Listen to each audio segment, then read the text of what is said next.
Hi, fourth grade. Here's your literature story for the week. It's called Fly Traps, Plants That Bite Back. It's by Martin Jenkins, and the genre is informational narrative. An informational narrative is a story that presents information and facts. In the selection, look for information about a topic, characters, and events that are realistic. So it's a narrative, it's a story. It's not necessarily true, but it's informative, meaning some of the facts that they're going to give us are true facts. So, Fly Traps, Plants That Bite Back. We are on page 692. So go ahead and pause the video and get your literature book and meet me back here.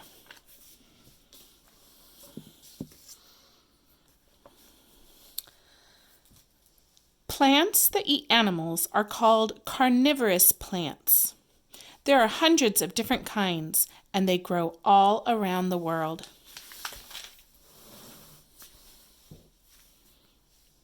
People do all sorts of things in their spare time. There are people who collect yogurt containers and people who make models out of bottle tops. There are beetle hunters and giant leek growers.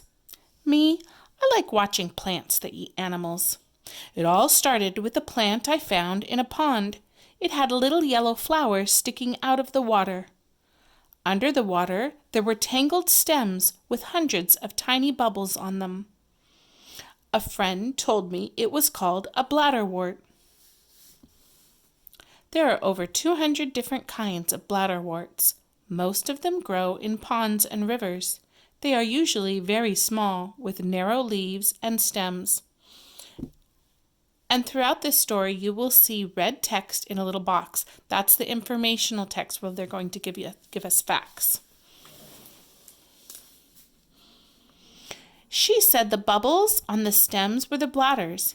Each one had a trap door shut tight with little trigger hairs around it. Whenever a water flea or other bug touched a hair, the trap door swung back and in the bug went. Then the trapdoor slammed shut, and there was no way out. And it all happened in the blink of an eye. To set its trap, a bladderwort sucks the water out of its bladders. When a trapdoor opens, water rushes in, dragging the bug in with it. The bladderwort oozes special chemicals into the bladder. These dissolve the bug and the plant sucks it up.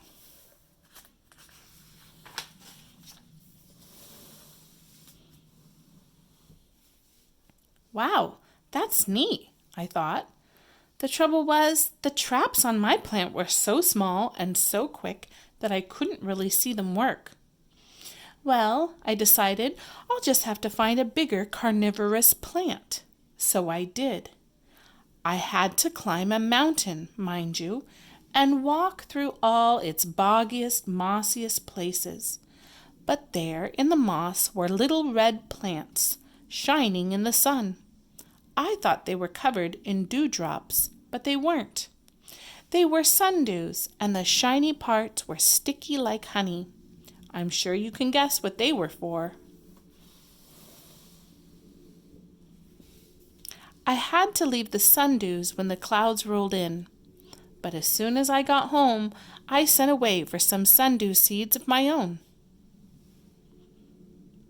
When a bug gets stuck on a sundew, the leaf slowly curls up around it. Then the soft parts of the bug are dissolved by chemicals and eaten. Afterward, the leaf opens up again, and the leftover bug parts fall off.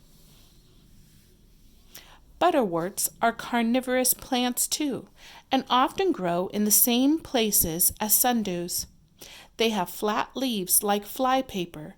Little bugs stick to the leaves and slowly dissolve.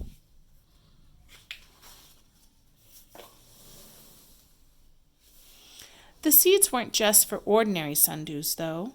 They were for giant African sundews. I sowed them in a pot of moss and covered it with glass. I watered the pot every day with rainwater straight from the water tank. Soon the seeds started to sprout and I had dozens of baby sundews. They grew and grew until they were almost big enough to start catching things. Then one day I watered them with the wrong kind of water, and every single one died. There are over 80 kinds of sundews, and they are found all over the world. Giant African sundews are the biggest. Their leaves can grow to be 18 inches long.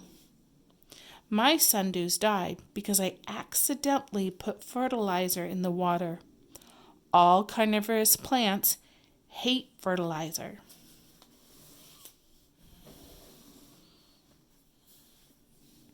I gave up on sundews after that, but I did grow a Venus flytrap. It lived on the windowsill and caught insects. Each of its leaves had a hinge down the center, several little trigger hairs, and a spiky rim. When a fly or a wasp walked over a leaf, it was perfectly safe if it didn't touch any of the hairs. It was even safe if it touched just one of the hairs. But if it touched two of the hairs, then... Venus flytraps grow in only one small part of the southeastern United States. They are rare now because people have drained many of the marshes where they once lived. Okay, let's go back here. But if it touched two of the hairs, then snap. Small insects such as ants can escape from a Venus flytrap. They're not big enough to be worth eating. But flies and wasps are a different story. Once caught, the more they struggle, the tighter the leaf presses together. When the leaf is fully closed, it begins to dissolve its victim.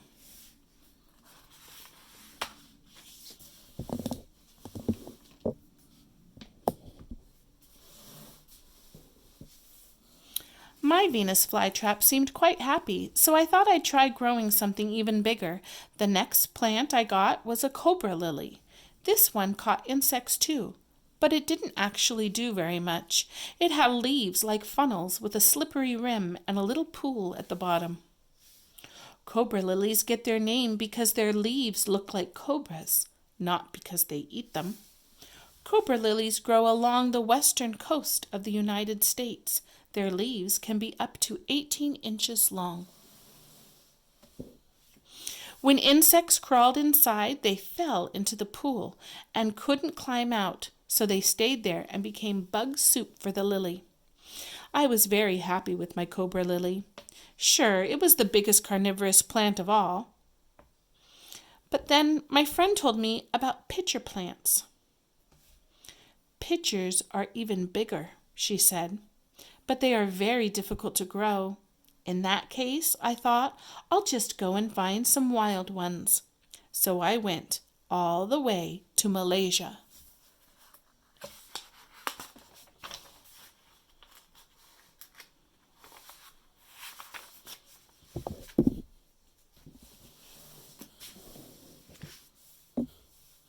And there, growing up, the trees at the edge of the jungle were hundreds of pitcher plants, fat red ones, thin yellow ones, curly green ones, all waiting for flies.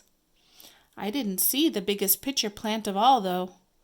It's called the Raja pitcher plant, and it grows on the tallest mountain in Borneo. The pitcher leaves look like vases, and they catch insects in the same way that cobra lilies do. There are some kind of spiders and even some small tree frogs that are able to live inside the pitchers. They cling to the slippery sides and grab the insects that fall in.